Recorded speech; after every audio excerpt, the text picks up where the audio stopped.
大家好，欢迎收看心灵乌托邦。今天要为大家解析 INFJ 在学习上的优势。相较于其他类型， INFJ 在学习上的优势在于他们能将抽象概念与个人价值连结，追求深度而非广度，这使得他们在人文、哲学、心理学或创意领域特别出色。首先， INFJ 的直觉 N 特质是他们学习的最大优势之一。直觉型人格倾向于关注大图景、模式和潜在可能性，而不是仅停留在表面事实。对 INFJ 而言，这意味着他们拥有天生的洞察力，能够快速捕捉知识的内在逻辑和关联性。研究显示，直觉型学习者更容易形成心智模型，即将分散资讯整合成连贯的框架，这有助于长期记忆和应用。INFJ 的优势在于，他们的直觉不是随意的联想，而是基于深刻的内省，能够预测知识的延伸应用。其次，内向 I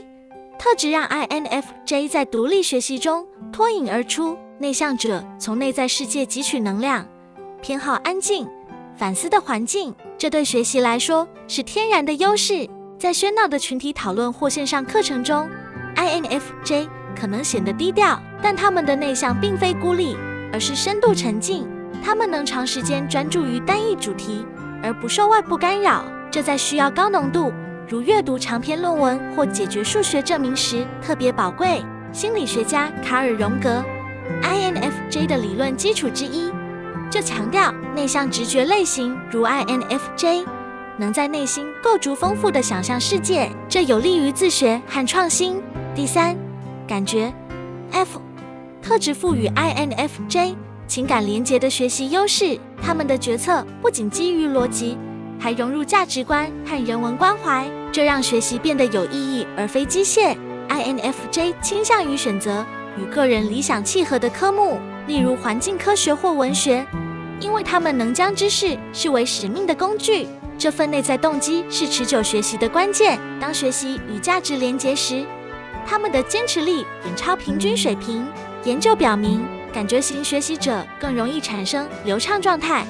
（flow state） 及完全沉浸的喜悦感，这提升了知识保留率达30%以上。对 INFJ 来说，这优势体现在同理心驱动的学习，他们不仅理解概念，还能想象其对他人的影响。第四，判断 J 特质提供 INFJ 结构化的学习框架。判断型人格喜欢计划、组织和目标导向，这让他们在时间管理和执行上极具优势。INFJ 不是混乱的理想主义者，而是有条理的梦想家。他们会提前制定学习计划，分拆任务，并设定里程碑，这有助于应对截止期限压力，避免拖延症。相较于感知型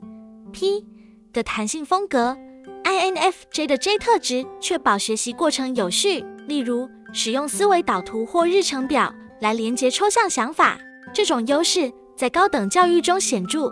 他们擅长论文写作，因为能系统整合研究、论证和结论，形成逻辑严密的输出。此外， INFJ 的综合优势还体现在创造力和适应性上。虽然他们偏好深度学习，但直觉与感觉的结合让他们拥有强大的想象力，能将知识跨领域应用。当然， INFJ 的优势并非无懈可击，他们可能过度完美主义，导致压力过大或忽略细节，但若善用这些特质，透过反思日志或寻求导师支持，他们能最大化学习潜力。总之， INFJ 在学习上的优势在于深度、意义和结构的完美融合，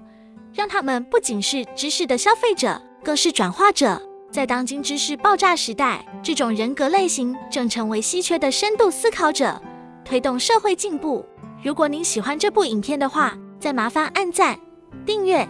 分享及开启小铃铛。